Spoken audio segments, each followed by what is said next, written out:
안녕하십니까, 이창우입니다. 이 동영상에서는 1990년대에 있었던 국기원에서의 태권도 바이블 프로젝트에 대해서 설명을 드리도록 하겠습니다. 이 일의 주체는 이종우 관장님이셨습니다. 제가 이 일에 참여하게 된 것은 1989년도에 있었던 서울대 태권도부에서의 날파람쥐라는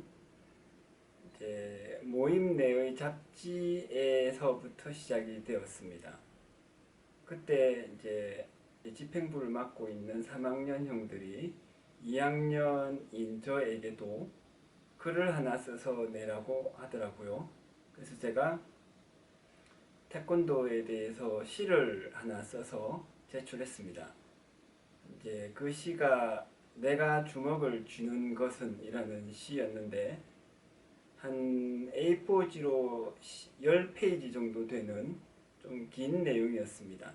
그 내용이 길었기 때문에 맨 앞과 중간쯤 한 도막 그리고 맨 뒤쪽에서 한 3페이지 정도로 줄여서 선배들이 날파람쥐에 실었죠. 그리고는 그 잡지를 태권도부 내부에서도 서로 돌려보고 또 서울대 바깥에 있는 다른 태권도 인사들에게도 좀 나누어 주었다고 합니다.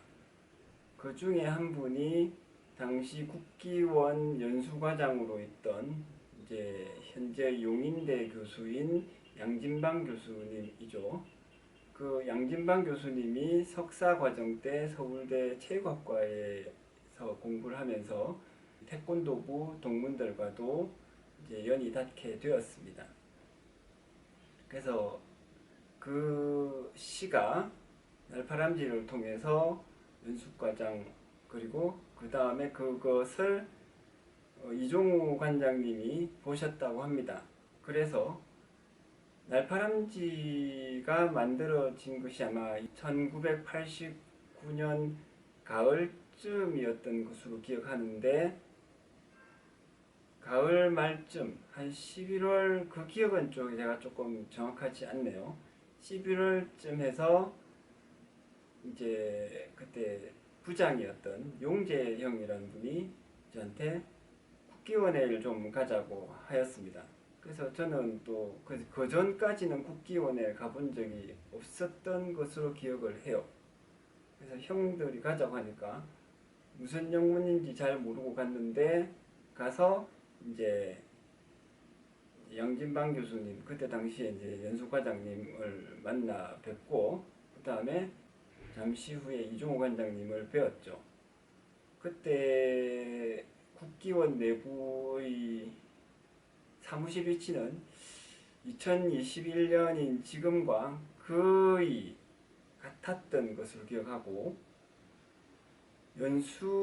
국기원 연수과의 위치도 지금의 연수과와 같은 위치가 아닌가 기억을 합니다.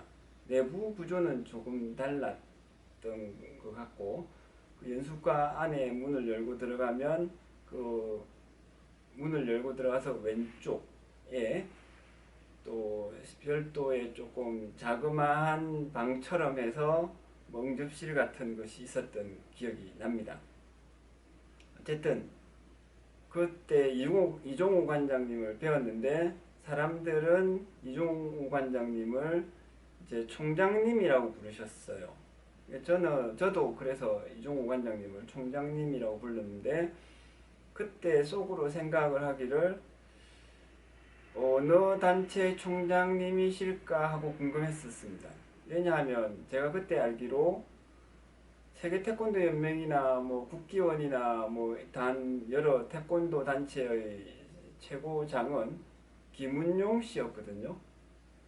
그래서 이종우 관장님이라는 이름을 그때 제가 처음 들었었는데 어릴 때였으니까 그래서 총장님이면 좀 그 부서의 장이나 기관의 장 같은 느낌을 받았습니다.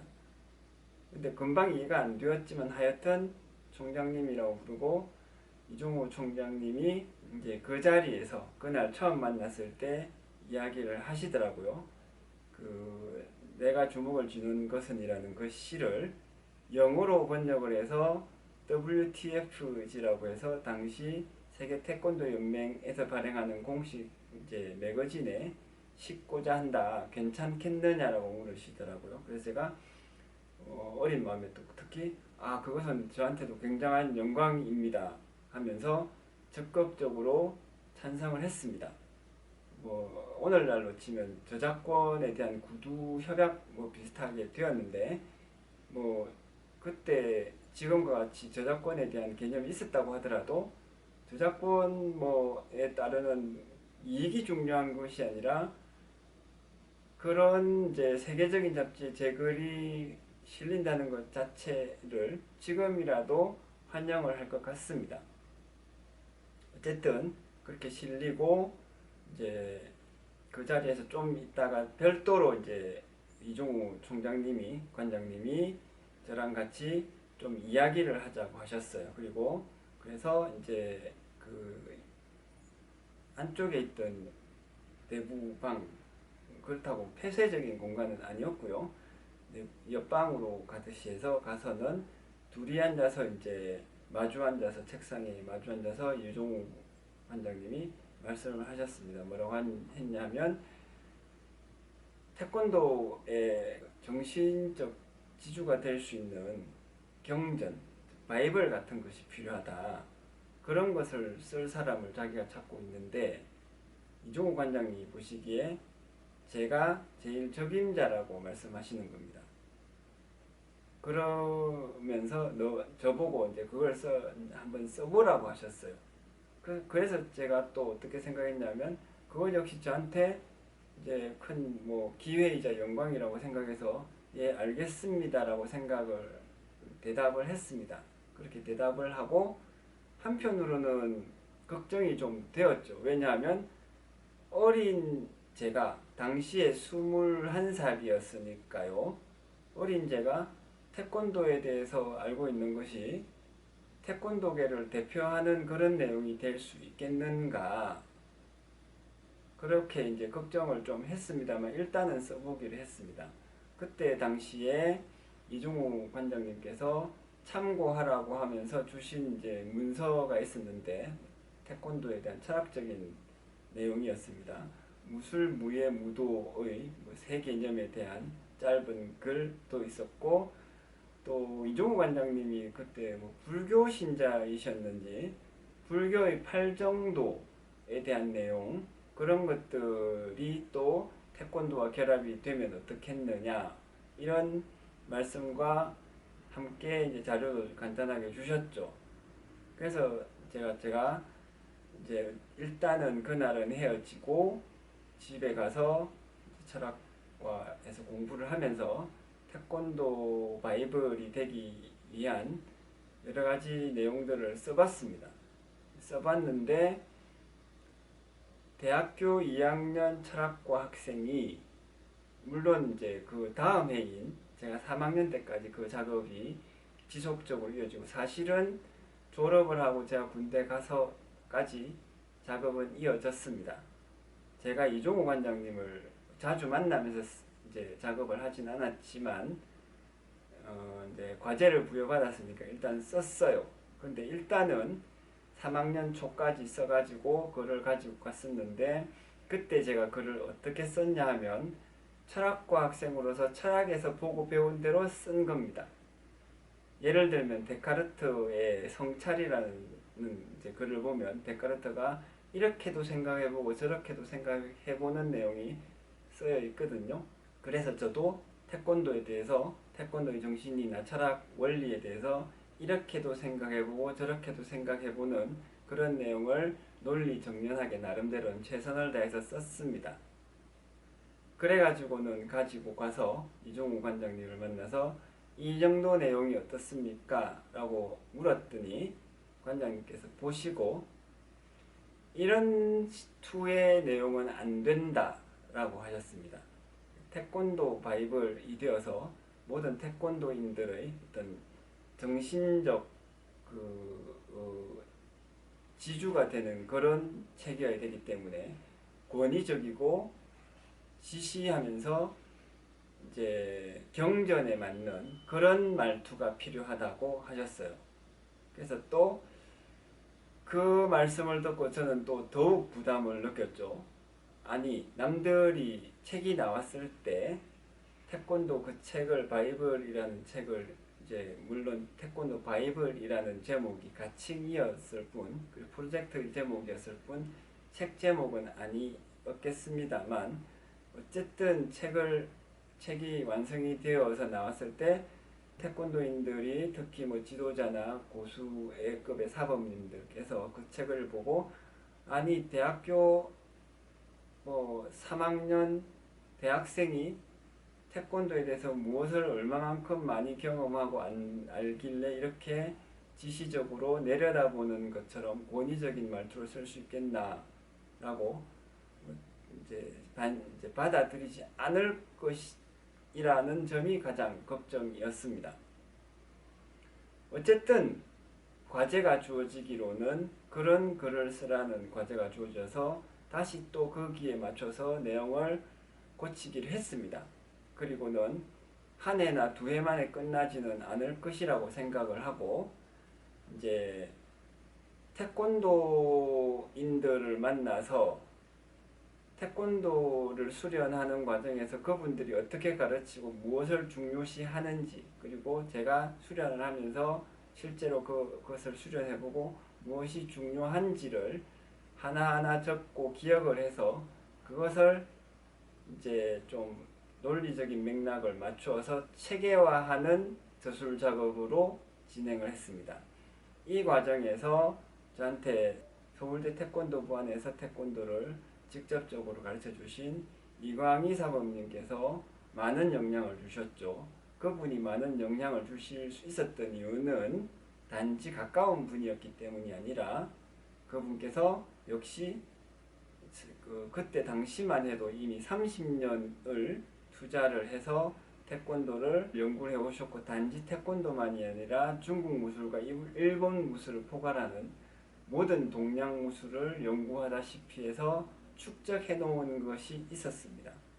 그래서 그 지식과 거기서 이제 제시된 원리들을 다시 이제 좀 한국적인 사고방식에 맞추어서 제가 체계화를 했죠. 이때 한국적인 사고방식이란 이제 하늘 땅 사람이라는 3원 형식인데 삼재라고도 불리고 이 원리가 사실 한글을 창제할 때 모음의 구성 원리이기도 하지 않겠습니까? 동시에 이 삼재 개념은 중국 철학에서는 굉장히 주변적이거나 별 영향력이 없습니다. 주역에서 조금 언급이 되긴 하는데 비교를 하자면 중국 사상의 음양오행에 비해서 중국 사상에는 삼재가 거의 없다시피 할 만큼 논의가 되지 않는 핵심적인 내용이 아닌 것이죠. 그래서 삼재 개념을 중심으로 해서 또 한국적인 사고방식을 명확히 하면서 그 틀에서 태권도의 정신과 기술적 원리를 체계화를 했습니다. 그러면서 제가 군대를 가게 되고 이제 제가 또 학사장교로 갔기 때문에 3년 5개월 동안 복무하고 졸업을 하면서 여차하여 대략 7, 8년 이상의 시간이 흘렀어요. 그래서 그 원고들을 꾸준히 작업을 했기 때문에 거의 한 권이 책이 되었습니다. 그것이 이제 국내에서는 2000년에 출판된 태권도의 철학적 원리라는 제목의 책입니다. 근데 그 원고를 제가 국기원에는 결국에는 고민을 하다가 못 넘기게 되었죠. 아니, 안 넘기게 되었습니다. 왜냐하면 여러 가지 이제 이유가 있었는데 그 중 하나는 국기원 내부에서 여기에 관계하는 분들의 사고방식이 저와는 너무 안 맞았어요. 예를 들면 태권도는 중국 무술이나 일본 무술보다 나아서는 안 된다라는 표현을 쓰더라고요. 우리의 본래 모습에 충실해야 된다 라고 하는 등의 사고방식을 가진 분들도 봤습니다. 제 생각에는 태권도가 과거에는 어쨌든 간에 우리가 태권도 바이블 프로젝트든 또 다른 연구 작업이든 을 통해서 꾸준한 노력을 통해서 태권도를 다른 무예보다 더 나은 것으로 발전시켜야 되지 않느냐라고 제가 말을 했는데, 그래서는 안 된다는 대답을 하는 분들이 있었고, 거기에 제가 너무너무 충격을 받았습니다. 이런 사람들이 왜 태권도를 연구하고 태권도 개발 프로젝트에서 영향력을 발휘할까 하는 의구심이 들 정도였죠. 그래서 그러면서 제가 쓴 원고에 대해서도 이제 좀 부정적으로 많이 개편했습니다. 그분들이 누군가가 중요한 것은 아니죠. 태권도 발전에서 우리 한국 사람과 모든 전 세계 태권도인들이 알아야 될 것은 태권도가 이렇게 발전해 왔고 이 과정에서 태권도 바이블 프로젝트라는 것이 있었으며 그 안에서 어떤 일들이 있는가, 어떤 것이 앞으로 더 발전적으로 발전을 시켜 나가야 될 부분이고 어떤 것은 잘못된 부분인가를 생각해 보는 것이 중요하다고 저는 믿습니다. 그래서 이제 그런 생각들, 잘못된 견해들, 제가 볼 때는 도저히 불합리한 견해들, 또 뭐 많은 분들이 철학에 대해서 공부를 거의 안 하다시피 하면서 굉장히 자기 의견을 많이 집어넣으려고 그랬어요. 그래서 그런 의견들을 다 집어넣다 보면 태권도 바이블이라고 쓰여지는 것이 거의 잡동사니처럼 전혀 가치가 없는 원고가 되겠다라는 걱정도 뒤따르게 되었습니다. 그래서 결국에는 이종우 총장님이나 다른 분들에게 원고를 넘기지 않고 또 이제 제가 철학을 전공을 하고 철학 중에서도 그때는 제가 석사 과정에 있었는데 석사 때는 윤리학을 전공하면서 결국에는 원칙을 따르는 것이 나중에도 가장 훌륭한 선택으로 받아들이게 된다고 믿었습니다. 그래서 제가 쓴 글이니까 제 이름으로 출판을 하는 것이 낫겠다라고 생각을 하고 뭐 다른 분들이 어떻게 받아들일지 모르겠으나 오랫동안 이제 그런 작업을 통해서 쓰여진 글이니 내놓아 보자라고 결정을 하게 되었습니다. 이 내용은 이제 이후에 2006년에 영문판 태권도 바이블 볼륨 1을 이제 영문판으로 출판을 할 때 그 서문에 프레피스죠. 그 서문에 이제 적어 놓기도 했습니다. 이런 일들이 있었고 지금은 여러분들이 혹시나 관심이 있으시면 그 원고를 taekwondobible.com이라는 홈페이지에서 언제든지 보실 수 있습니다. 단 거기에는 영문판 원고가 있고 한글판 원고는 올라가 있지 못합니다. 왜냐하면 한글판 원고를 출판한 출판사와의 계약에 의해서 그 원고를 홈페이지에 함부로 게재를 못하도록 되어 있기 때문입니다. 혹시나 계약이 끝나고 나면 한글판 원문도 홈페이지에 이제 올려서 전 세계의 모든 사람들이 혹시나 관심 있으실 경우에 자유롭게 보고 참고를 하실 수 있도록 하겠습니다. 이상으로 1989년부터 시작되어서 국기원 내부에서 있었던 태권도 바이블 프로젝트에 대해서 간단히 말씀드렸습니다. 감사합니다.